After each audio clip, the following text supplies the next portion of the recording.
Captain Elena Vasquez stood at the viewing window of her ship, watching the massive space station grow larger as they approached. The cosmic Concordat station was bigger than Earth's moon. Its surface gleamed with strange metals and pulsing lights that hurt her eyes to look at directly. "Final approach, Captain," said Lieutenant Torres from the pilot's seat. "They're sending us docking instructions." Elena nodded, but didn't turn away from the window. This was it. After 300 years of being alone in space, humanity was finally going to meet their galactic neighbors. Earth's greatest minds had worked for decades to build faster-than-light ships. Now they were here, ready to join the galactic community. Delegation was small but carefully chosen. Elena commanded the mission. Dr. Marcus Chen was their best scientist. Admiral Sarah Mitchell represented Earth's military. Ambassador David Park would handle the politics. They had practiced their presentation 1,000 times. The docking went smoothly. The station's artificial gravity felt different from Earth's, lighter somehow. The air tasted strange, filled with scents Elena couldn't identify. Everything was too clean, too perfect. Their escort arrived quickly.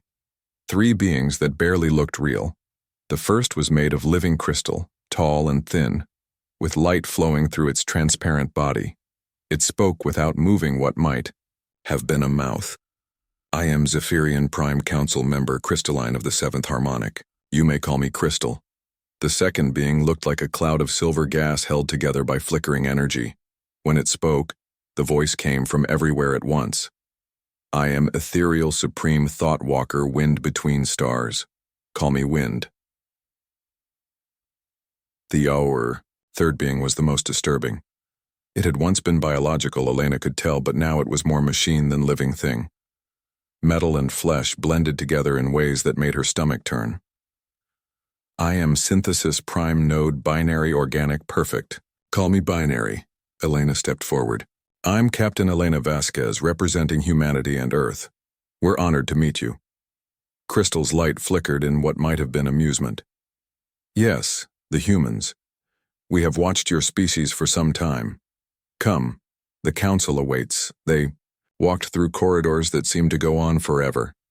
Everything was perfectly clean, perfectly ordered.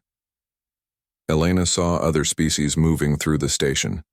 Some walked on legs like humans. Others floated or rolled or moved in ways that defied description. But they all had one thing in common. They all looked lifeless somehow, like beautiful dolls instead of living beings. The council chamber was enormous. Hundreds of beings sat in perfect rows, all facing a raised platform where the 3 council members took their places. Elena and her team were directed to a small area in the center of the room. She felt like a bug under a microscope. "Humans of Earth," Crystal's voice rang through the chamber. "You have requested membership in the Cosmic Concordat. State your case." Elena had prepared for this moment her entire life. Honored Council, humanity brings many gifts to the galactic community. We are explorers, scientists, artists. We have survived ice ages, wars, and disasters. We have learned to work together despite our differences.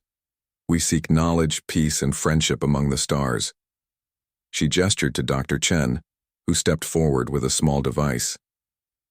We offer our scientific knowledge freely. Our mathematics, our medicine, our understanding of physics and chemistry. Ambassador Park was next. We offer our culture, our music, our stories, our philosophy. We believe diversity makes everyone stronger.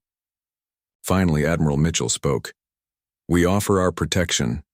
Humans are loyal friends and fierce protectors of those we care about. When they finished, silence filled the chamber. Elena felt sweat on her forehead despite the cool air. The 3 council members seemed to be communicating without words, lights and energies flickering between them. Finally, Wind spoke. "We have reviewed your species thoroughly. Your biology, your history, your psychology. The council has reached a decision." Elena's heart pounded. This was it. Humanity's future hung on the next words. Crystal rose, its crystalline form catching the chamber's lights. "The request for membership is denied. The words hit Elena like a physical blow. Denied? But why?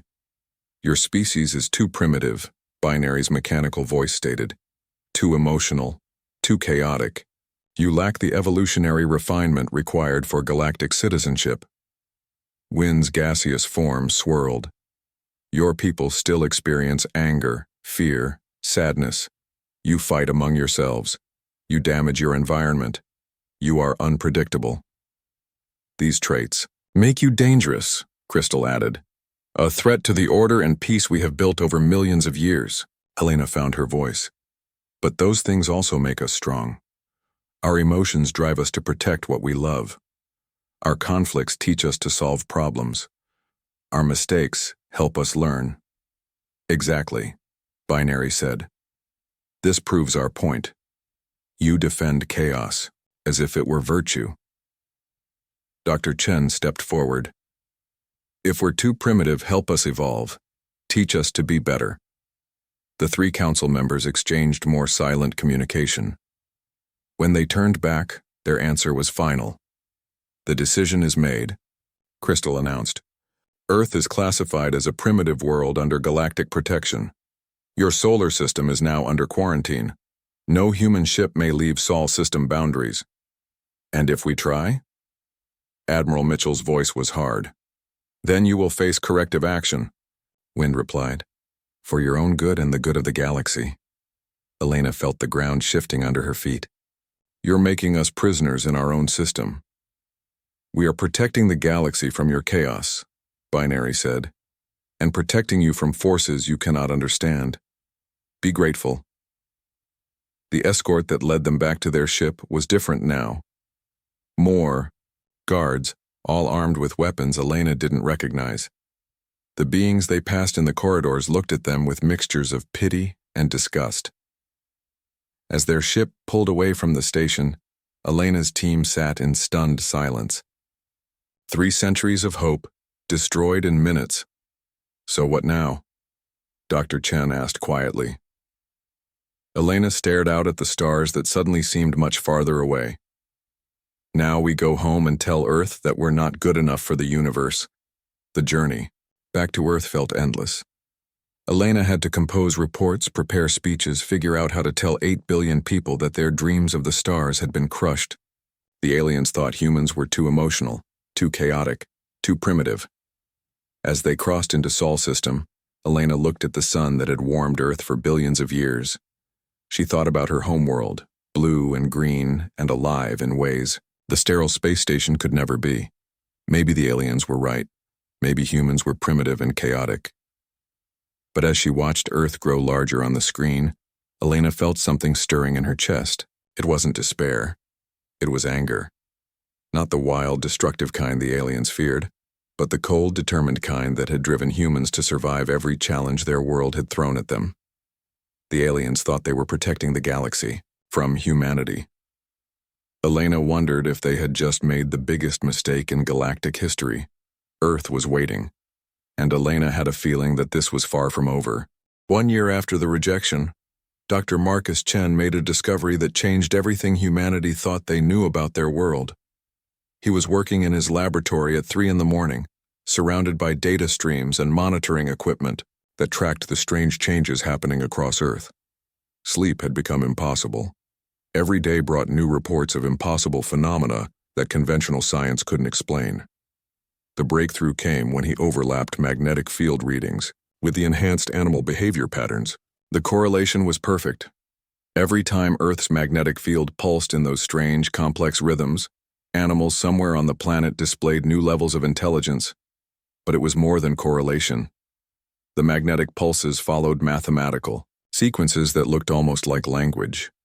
Not human language, not even the symbolic languages of the alien species they had encountered, something far older and more complex. Chen's hands shook as he ran the translation programs. The patterns were too sophisticated for coincidence, too purposeful for natural phenomena. Earth's magnetic field was communicating, not just with the animals, but with something else, something vast and patient that had been waiting for the right moment to reveal itself. His computer beeped. The translation was complete, though translation wasn't really the right word.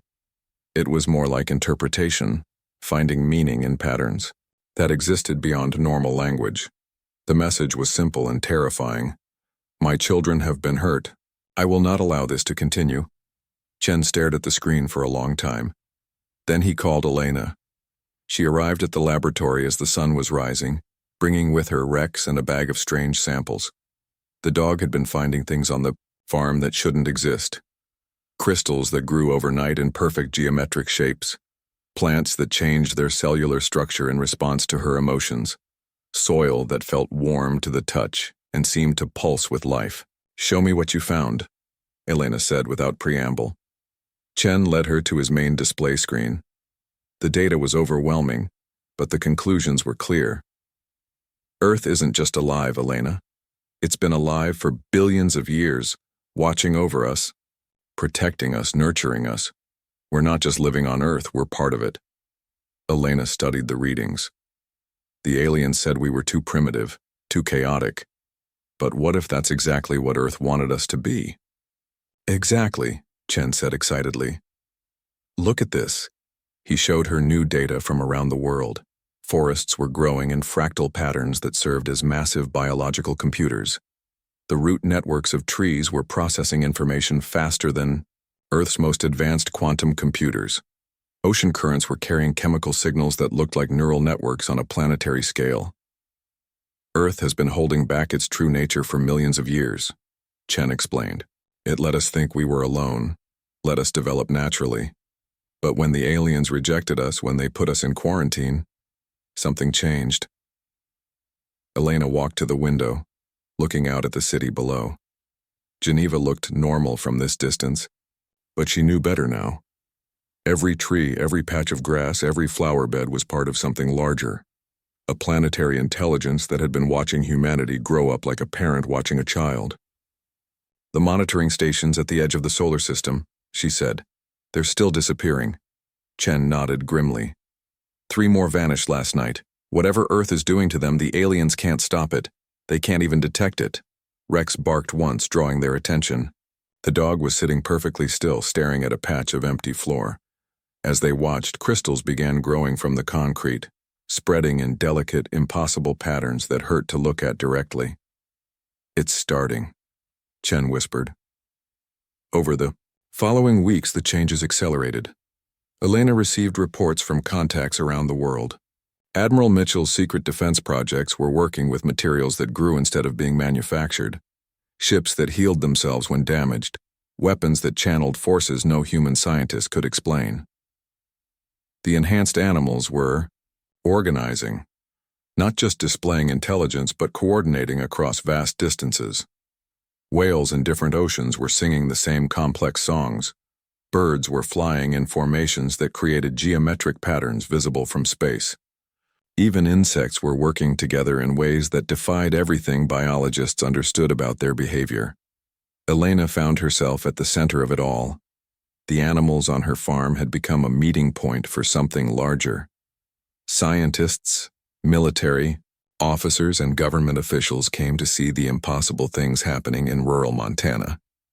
They came skeptical and left believers. The horses could now communicate through touch, sharing thoughts and emotions directly with humans who were willing to listen. Rex had learned to manipulate electronic devices, accessing computer systems, with an understanding that surpassed human programmers. But the most dramatic changes were happening in Elena herself. She first noticed it during a visit from a delegation of world leaders. They had come to discuss humanity's response to the quarantine, to plan for a future trapped in their own solar system. As they argued and shouted and blamed each other for problems none of them had created, Elena felt something stirring in her mind. It was Earth's voice, vast and patient and filled with love for the species it had nurtured for millions of years. Elena could feel the planet's pain at humanity's suffering, its anger at the aliens who had judged them unworthy, and its determination to protect its children. Enough, Elena said quietly. The room fell silent. Every person present felt something they couldn't name, a presence that was ancient and powerful and utterly certain of its purpose. Elena stood, feeling Earth's strength flowing through her. The aliens made a mistake. They thought we were alone. They thought we were weak. They thought they could cage us like animals in a zoo. She walked to the window, looking out at the mountains that had stood for millions of years, shaped by the same force that was now reshaping humanity's destiny. But we were never alone. Earth has been with us from the beginning, watching us grow, helping us survive, preparing us for this moment. The aliens want order, peace, perfection. They don't understand that chaos is life, that conflict is growth, that imperfection is the source of all possibility. Elena turned back to the room, and everyone present could see something in her eyes that hadn't been there before. It was the power of a living world, focused through one of its chosen children. Earth is done hiding, she announced, and so are we. Outside, every tree in the valley began to glow with soft, bioluminescent light. The mountains themselves seemed to pulse with life, and at the edge of the solar system, another alien monitoring station simply ceased to exist, erased by forces the cosmic concordate couldn't understand or defend against. The universe had denied humanity their place among the stars. But Earth was about to show the galaxy what happened when you threatened its children. 18 months after the rejection, Elena stood on the bridge of a ship that should not have existed. The vessel was grown, not built. Its hull was made of living metal that pulsed with Earth's heartbeat. Its corridors were lined with trees whose roots formed the ship's nervous system. The bridge itself was a garden where holographic displays bloomed like flowers from branches that understood mathematics better than any computer. Elena's fleet consisted of 12 ships, each one unique, each one a perfect fusion of Earth's biological creativity and humanity's technological ingenuity. Admiral Mitchell commanded the largest vessel, a massive dreadnought that looked like a flying forest. Dr. Chen's ship was smaller, but filled with sensors that could detect thoughts and dreams across vast distances. They were heading directly for Concordat space. The alien monitoring stations had been completely eliminated weeks ago. In their place, Earth had grown its own watchers, small crystalline organisms that drifted through space like seeds, carrying the planet's awareness to distant stars. Through them, Elena could feel the alien fleets gathering to stop humanity's impossible ships. Long-range sensors are picking up the Concordat Navy, reported Lieutenant Torres from her position at what looked like a flowering bush, but served as the tactical station. Thousands of ships representing dozens of species. Elena nodded calmly. She could feel Earth's presence in her mind, vast and patient and absolutely confident.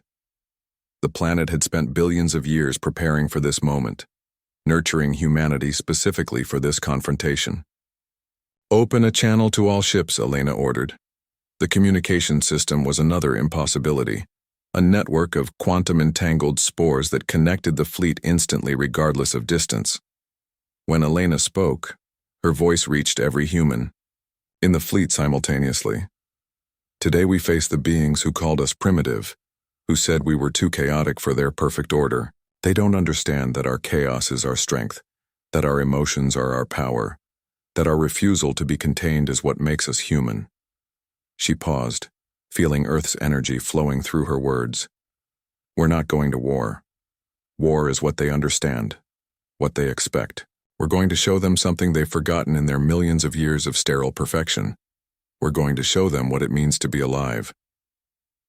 The Concordat fleet appeared on their screens as they dropped out of faster-than-light travel.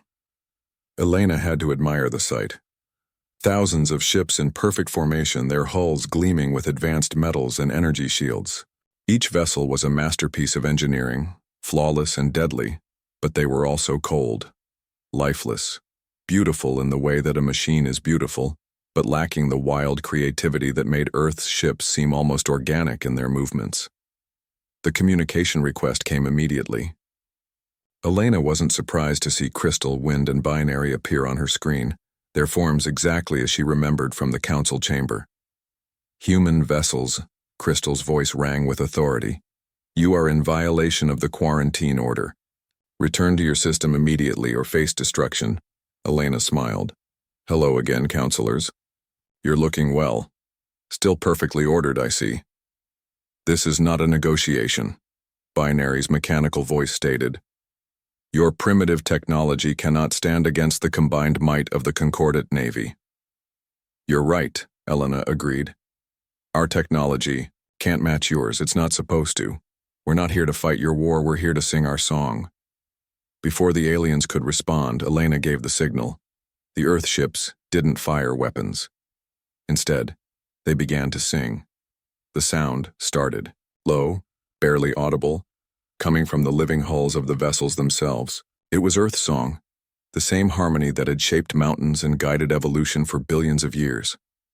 The frequency that had whispered to early humans around their first fires, that had inspired their greatest artists and scientists. The song spread through space itself, carried by quantum waves that touched every ship in the Concordate fleet. At first, nothing seemed to happen. The alien vessels maintained their perfect formations, their weapons charged and ready. But then Elena saw the first signs of change. A crystalline growth appeared on the hull of a Zephyrian warship. Tiny at first, but spreading like frost on a window. Similar growths began appearing on other vessels throughout the fleet. What is happening? Wind's gaseous form swirled in agitation. Elena could feel what was happening through Earth's extended senses. The song was waking something up in the alien ships, in the beings who crewed them. It was reaching into the deepest parts of their genetic memories, touching the parts of themselves they had discarded in their pursuit of perfection. The crystalline growths weren't random. They were neural networks, biological computer systems, that worked on principles the sterile alien technology couldn't understand. The ships were coming alive. More importantly, their crews were remembering what they used to be. Elena watched as a synthesis vessel suddenly broke formation, its pilot apparently confused by sensations he hadn't felt in millennia. An ethereal destroyer began moving in patterns that were artistic rather than tactical, its captain rediscovering the joy of movement for its own sake. "You're changing them," Dr. Chen's voice came through the quantum spore network. "The song is reversing whatever process made them into what they are now." Elena nodded. This was Earth's true weapon. Not destruction, but creation. Not conquest, but conversion. The planet was offering the galaxy a choice. Remain in sterile perfection, or remember what it felt like to be truly alive. The effect spread through the Concordate fleet like a plague of life. Ships that had been identical began developing unique characteristics. Crews that had followed orders without question started making decisions based on curiosity, creativity, even humor. And then Elena felt it, something vast and ancient stirring in the depths of space. The real power behind the Concordate, the force that had shaped this sterile galactic order, was finally showing itself. The 3 council members on her screen began to change. Crystal's perfect form cracked, revealing something dark and hungry beneath. Wind's gaseous body condensed into shapes that hurt to look at. Binary's mechanical parts fell away, exposing writhing organic matter that pulsed with malevolent purpose. "You understand nothing." The thing that had been. Crystal spoke, with a voice like breaking glass. "We are the Ascended. We have consumed the life force of 10,000 worlds to reach this state. Your primitive planet cannot stand against us." Elena felt Earth's response through every cell in her body. The planet was no longer hiding its true nature. Around the fleet, space itself began to shimmer with bioluminescent patterns. Massive organic structures materialized from apparently empty vacuum, Earth's consciousness made manifest on a cosmic scale. "You're parasites," Elena said, with calm certainty. "You've been feeding on the life force of entire civilizations, turning them into perfect lifeless servants.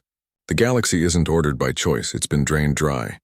The battle that followed wasn't fought with weapons or energy beams. It was fought in the realm of consciousness itself, where Earth's wild creativity clashed with the Ascended's hunger for perfect order." Elena found herself pulled into that battle, serving as a conduit for Earth's will. Around her, the bridge dissolved into pure thought and possibility. Here, humanity's chaos was pure strength. Their emotions were weapons against beings who had forgotten how to feel. Their stubborn refusal to be controlled was armor against minds that had enslaved entire species. The song of Earth grew louder, reaching every corner of Concordate space. And on worlds that had been sterile and perfect for millions of years, something long buried began to stir. Ancient genetic codes activated, suppressed memories surfaced, dead oceans began to live again. The Ascended had ruled through fear and the promise of perfection. But Earth was offering something better, the beautiful, chaotic, impossible gift of being truly alive. The battle was far from over, but Elena could feel the tide turning. The universe had denied humanity, but Earth was about to grant them something far greater, the chance to heal a galaxy that had forgotten how to dream. The final battle took place in a dimension where thoughts became reality and consciousness shaped the universe itself. Elena found herself standing in a vast space that looked like the inside of a living cell, if cells could be the size of solar systems. Around her, Earth's presence manifested as growing things, trees that reached between stars, flowers that bloomed with the light of distant suns, grass that whispered with the voices of every human who had ever lived. Facing her were the three, beings who had once appeared as crystal, wind, and binary. Now she could see their true forms. They were holes in reality, spaces where life had been consumed and never replaced. They existed by draining the vitality from others, leaving behind perfect sterile order. "You cannot comprehend what we are," the largest of them spoke, with voices that belonged to 1,000 consumed species. "We are evolution's endpoint. We are what all intelligence becomes when it reaches its final form."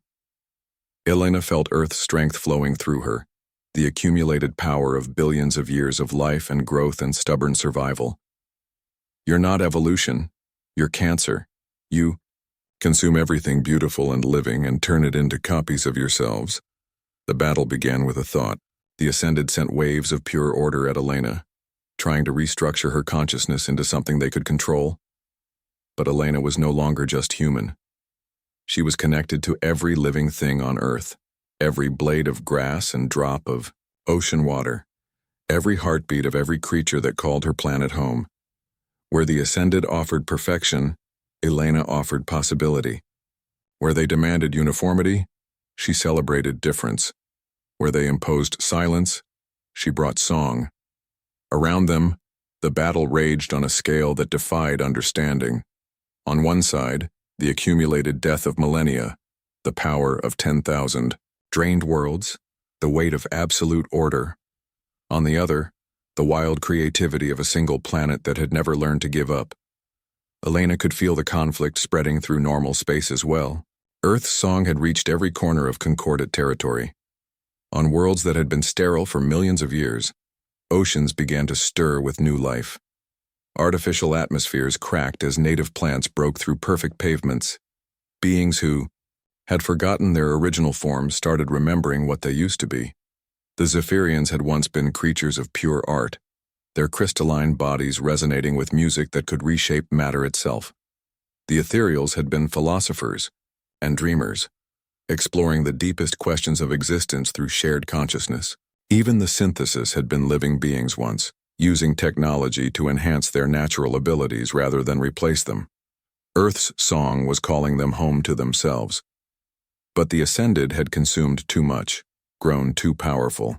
For every world that remembered how to live, they drained another to maintain their strength. The battle in the dimension of consciousness was destroying both sides. Elena felt herself beginning to fade. Earth's power was vast, but the Ascended had the death of 10,000 worlds to draw upon. She was losing. Then she heard it, a new voice in Earth's song. It was Dr. Chen, speaking from his ship in normal space. "Elena, the monitoring stations, the ones that disappeared, Earth didn't destroy them." Elena's consciousness snapped back to awareness. "What?" "Earth converted them. They're still there, but they're alive now. And they're not just watching our solar system anymore. They're spreading." Elena felt a surge of hope. Through Earth's extended senses, she could perceive what Chen had discovered. The alien monitoring stations hadn't been destroyed. They had been transformed into something new, hybrid organisms that combined Earth's biological creativity with concordant technology. And they were reproducing. spreading through space like seeds, carrying Earth's song to every star system in the galaxy. Elena turned back to face the Ascended. You wanted to know what makes humanity special? It's not our technology or our intelligence, or even our stubbornness. It's our ability to change, to grow, to become something new. She gestured to the space around them, where Earth's presence was no longer fighting the Ascended's order but growing around it, through it, transforming it. Earth didn't create us to be perfect. It created us to be adaptable. And now we're adapting you. The largest Ascended entity recoiled. Impossible. We are beyond change. We are the final form. Nothing is final, Elena said with Earth's voice. Everything grows. Everything changes. Everything lives.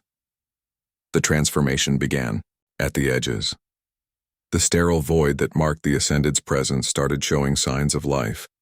Tiny at first, a few molecules arranging themselves into complex patterns, a quantum fluctuation that resembled a heartbeat. But it spread. Earth's song wasn't destroying the Ascended. It was healing them, reaching back through millions of years of consumption and death to find the original life that had been buried beneath layers of perfect order. The galaxy-wide transformation accelerated. On concordant worlds, ancient genetic codes activated. Suppressed instincts reasserted themselves. Beings who had lived as perfect automatons for millennia suddenly remembered what it felt like to laugh, to cry, to dream. The 3 council members fought against the change with everything they had, but they were fighting their own original nature, the spark of life that existed at the core of every thinking being. One by one, they began to remember. Wind was the first to break. The entity's gaseous form suddenly solidified into something Elena had never seen before.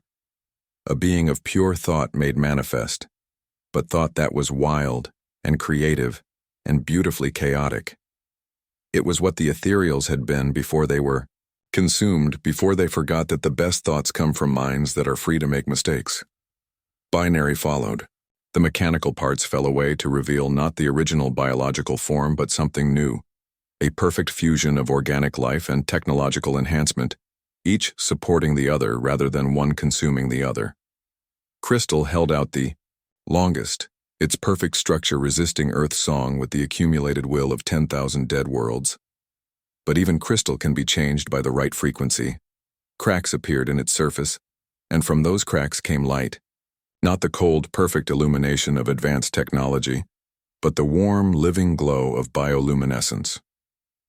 When the transformation was complete, Elena found herself back on her ship's bridge. But the bridge had changed too.